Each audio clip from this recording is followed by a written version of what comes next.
देखो मैंने कुछ आपको बेसिक्स बताता हूँ, बेसिक समझना आप, बिल्कुल बेसिक समझ। बिल्कुल उसको सिंपल रखते हैं ताकि लोग मान लीजिए कि एक कोई भी आपके साथ है, कोई जानकारी इंसान है, मान लीजिए आपकी कोई भी बंदा का साथ काम करने वाला है, उसका ना वो पुलिस स्टेशन से आप कॉल आता है उसके पास कि हाँ भाई इस थाने से बोल रहा हूँ और तू थाने आ जा और तेरा एक केस में नाम आया है।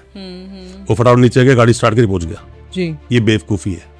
तो क्या करना चाहिए? ऐसे में नहीं जाना, पहले उससे पूछो, उसी टाइम बात कर लो या फिर कॉल कट करके दोबारा पूछो, सर किस थाने से बोल रहे हो, सर आपका नाम क्या है, आपकी डेजिग्नेशन क्या है और किस अपराध में सर मेरा नाम आया। राइट टू नो आपके पास है, जानने का अधिकार। बट कई बार तो पुलिस ये भी कहती है कि मैं नाम रिवील नहीं करना चाहता मैडम हूं। आपको अगर पुलिस को उठाना है ना तो कॉल थोड़ी करेगी,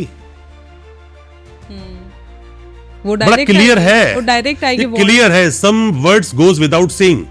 ये बड़ा क्लियर है कि पुलिस आपको अरेस्ट करने के मूड में नहीं है और ना पुलिस के पास ऐसा कोई एविडेंस है, वरना पुलिस आप घर पहुंच के आपको उठा के ले जाती।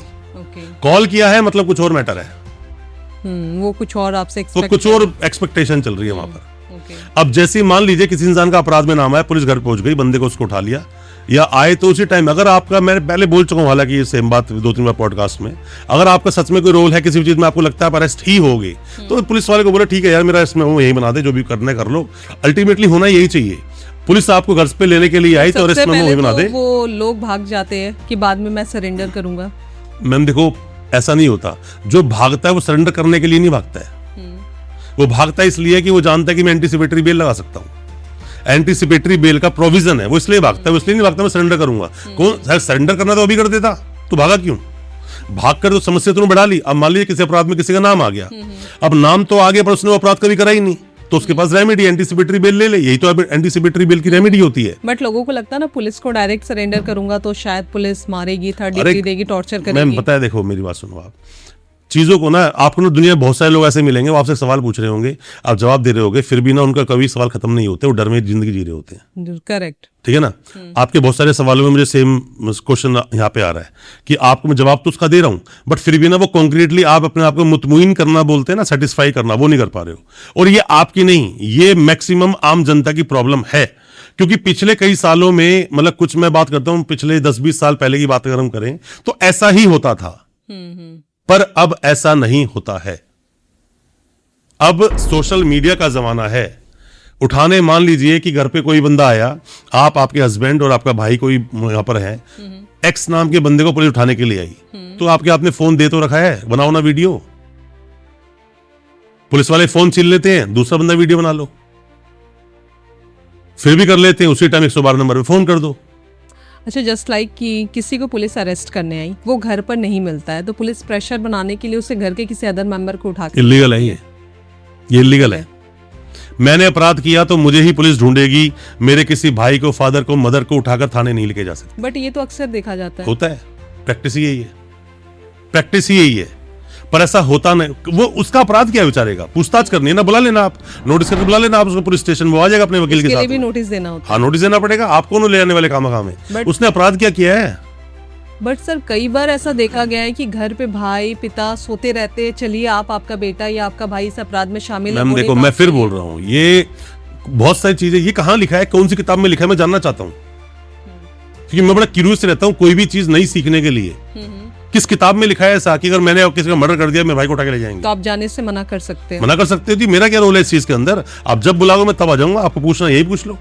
अरे मैं तो ये भी दिखाया, सीनियर सिटीजन्स को पुलिस स्टेशन में नहीं बुलाया जा सकता, बुलाते हैं। सीनियर सिटीजन्स की तो बात छोड़ो, आप घर की महिलाओं को भी बुला के रात के 12 तो नहीं बुला सकते ना, नहीं बुला सकते, मैं इसलिए बोल रहा हूँ। देखो, एक अच्छा वकील और अच्छा डॉक्टर एक फैमिली में होना चाहिए, या आपकी जानकारी में होना चाहिए, यही बोलते हैं बड़े बुजुर्ग, यही बात बोलते हैं ना। Correct. और मैं फिर आपको थोड़ी पहले भी समझाया था मैंने आपको, आपका जबरदस्त सा एक वकील अगर आपके साथ है ना, तो आपके साथ कोई गलत नहीं कर सकता। नहीं कर सकता, इसलिए नहीं कर सकता। मैं पता क्या होता है, वकील ही एक ऐसी आइडेंटिटी है, वो वहां लड़ती है जहां पर कोई आपके साथ खड़ा नहीं होगा, कोई खड़ा नहीं होगा।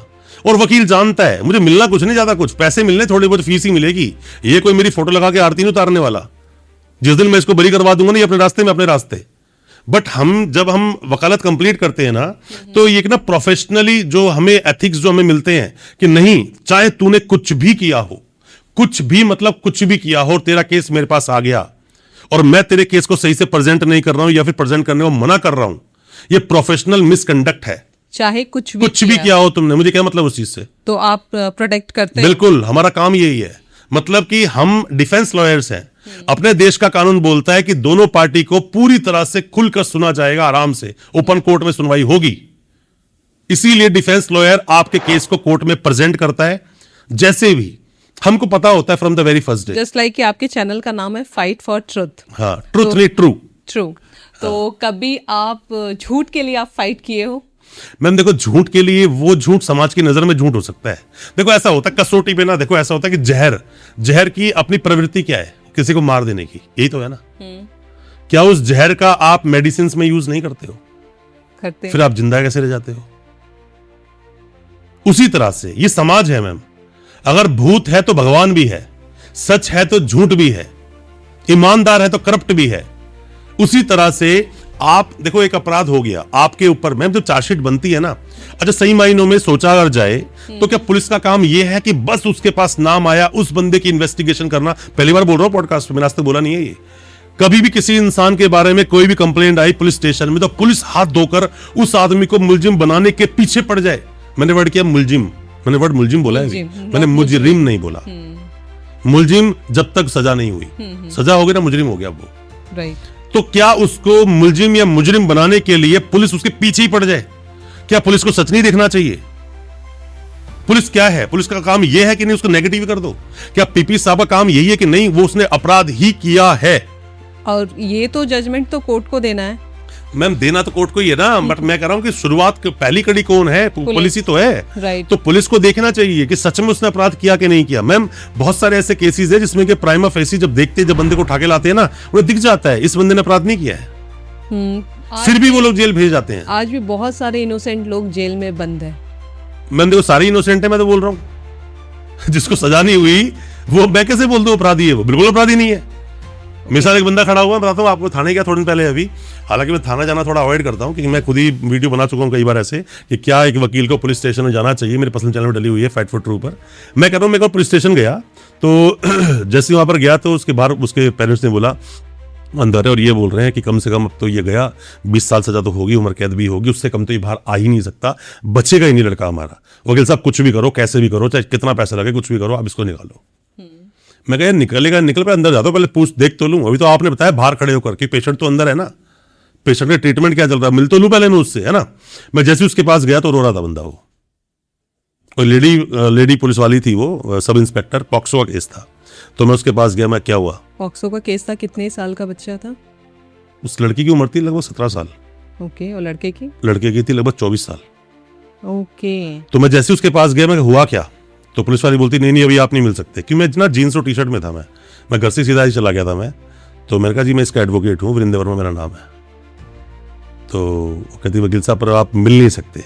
मैं कहा मैं नहीं मिल सकता मैडम, 41D CRPC पढ़ना चाहिए आपको, और देश का संविधान भी पढ़ना चाहिए आपको, और मैं नहीं मिल सकता तो इमीडिएटली मैं एप्लीकेशन लिखता हूँ, आप उस पर स्टैम्प मारो और बोलो हम वकील को अलाउ नहीं कर सकते, रिटर्न में दो, खत्म बात। लड़ने की मैडम जरूरत ही नहीं है, मैं क्यों लड़ूंगा आपसे? नहीं वकील साहब अभी तो हमारी पूछताछ बाकी है। बेशक पूछताछ बाकी है। Right against the self incrimination, आपको ही आपके खिलाफ गवाही देने के लिए मजबूर नहीं किया जा सकता, देश का कानून बोलता है ये।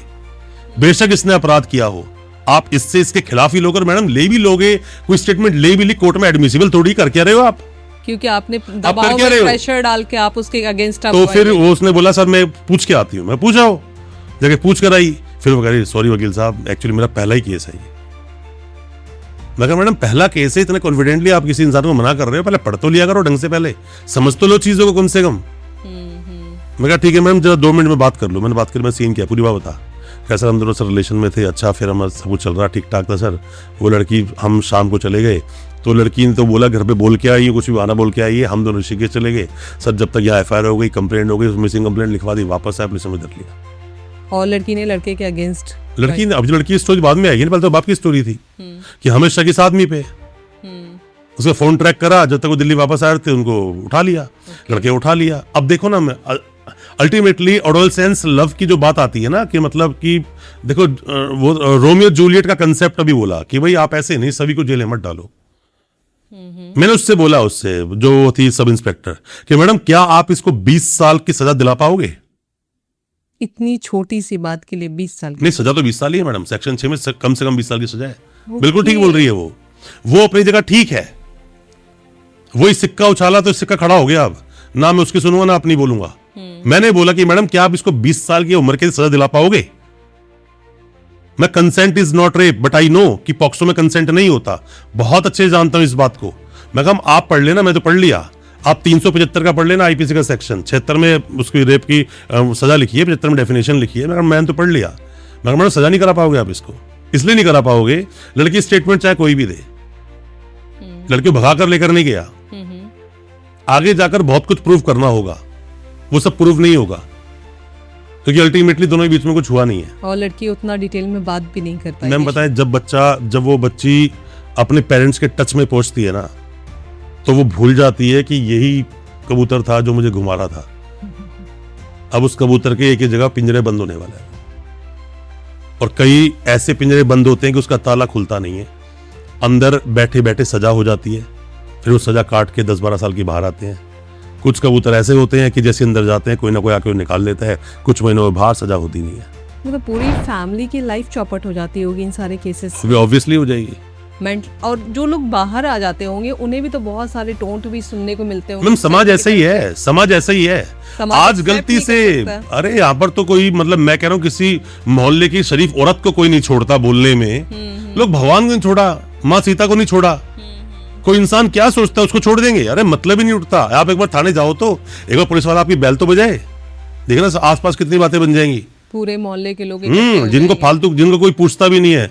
देखो होता क्या, कोई इंसान लोगों के र्यूमर्स कौन फैलाता है? जिसकी कोई बात सुनना चाहता नहीं है, वो कहता कोई तो सुने, कोई तो सुने हमारी, कुछ तो कोई तो सुने, बताऊं मैं, कोई तो मैं इंटरेस्टिंग कोई स्टोरी बनाऊं।